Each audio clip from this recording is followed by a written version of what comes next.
老子为什么从来不说努力？原来他早就领悟了这个超越努力的境界。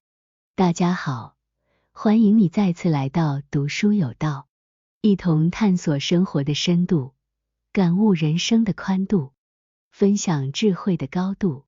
今天我们要讲的主题是关于道德经。道德经是什么？你有没有读过道德经？你有没有听说过老子？你有没有想过为什么道德经里面没有提到努力这个词？如果你对这些问题感兴趣，那么请继续阅读这篇文章，我将为你揭示道德经的奥秘和道家的智慧。道德经是一本古老的中国哲学书籍，它被认为是由老子在公元前6世纪左右所写。老子是一位神秘的思想家，他被视为是道教的创始人。道教是一种中国的宗教和哲学，他主张与自然和谐相处，追求无为而治的境界。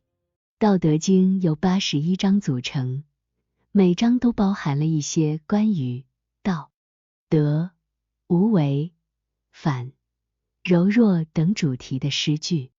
这些诗句都非常简洁而深刻，富有哲理和启发。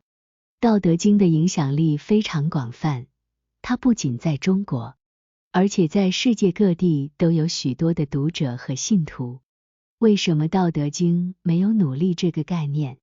我们都知道，在现代社会中，努力是一种被普遍认可和推崇的价值观。我们都相信，只要我们努力工作，努力学习，努力奋斗，就能够实现我们的目标和梦想。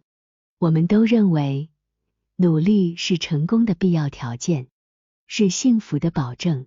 但是，在道德经中，我们却找不到任何关于努力的字眼。相反，我们看到了许多关于无为、自然、顺应、清净等的字眼。这些字眼似乎与努力相反，甚至与懒惰相近。那么，老子为什么不提倡努力呢？他是否否定了人类的进步和发展呢？其实，老子并不是反对努力，也不是否定人类的进步和发展，他只是提出了一种不同于常人的看法和方法。他认为，人类应该遵循自然的法则和规律，而不是违背自然的意愿和趋势。他认为，人类应该顺应自己内心的本性和需求，而不是强求自己外在的形象和名利。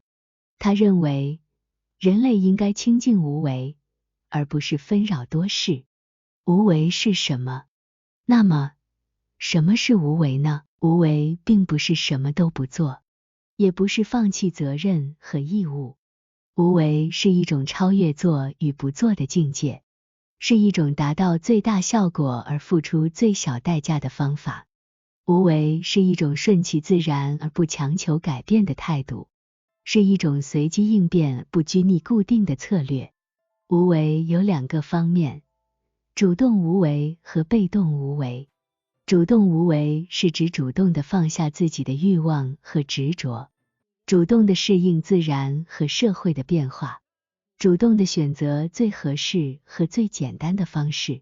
被动无为是指被动地接受自己无法控制和改变的事实，被动地避免不必要和无益的争执和冲突，被动地保持自己的平静和安宁。无为的好处有很多，无为可以让我们节省时间和精力，避免浪费和损失。无为可以让我们保持心灵的清明和宁静，避免烦恼和苦恼。无为可以让我们获得自然和社会的支持和赞赏，避免反对和敌视。无为可以让我们达到自我实现和完善，避免自我否定和贬低。如何实践无为？如果我们想要实践无为，我们需要做到以下几点。观察自然，我们需要观察自然界的运行和变化，学习自然界的智慧和规律。我们需要发现自然界中的道，即一切事物的本质和原理。我们需要遵循自然界中的道，即一切事物的发展和演化。认识自我，我们需要认识自己的身体和心灵，了解自己的优势和劣势。我们需要发现自己内心的道，即自己的天性和潜能。我们需要遵循自己内心的道，即自己的兴趣和愿望。适应环境，我们需要适应社会的变革和需求，理解社会的规则和价值。我们需要发现社会中的道，即人与人之间的关系和互动。我们需要遵循社会中的道，即人与人之间的合作和共赢。简化生活，我们需要简化我们的生活方式和消费模式，减少我们的欲望和贪婪。我们需要发现生活中的道，即生活的意义和目标。我们需要遵循生活中的道，即生活的品质和幸福。结语：无为与努力。通过以上的分析，我们可以看到，无为并不是与努力相对立或相抵触的概念。相反，无为是一种更高层次或更深层次的努力。无为是一种不以物喜、不以己悲的努力，是一种不争不夺、不贪不嗔的努力，是一种不求有功、不怕有过、不惧有失、不恋有得的努力。如果我们能够实践无为，那么我们就能够实现《道德经》中所说的上善若水，水善利万物而不争，天之道，损有余而补不足，大道至简。这样，我们就能够与自然和谐相处，与自我和平相处，与社会和睦相处，与生活幸福相处。这就是老子所说的道德之美，也是我们所追求的人生之美。感谢你收看以上视频，希望它能给你带来一些启发和收获。记得点赞、订阅、分享我们的频道，谢谢大家。下个视频见。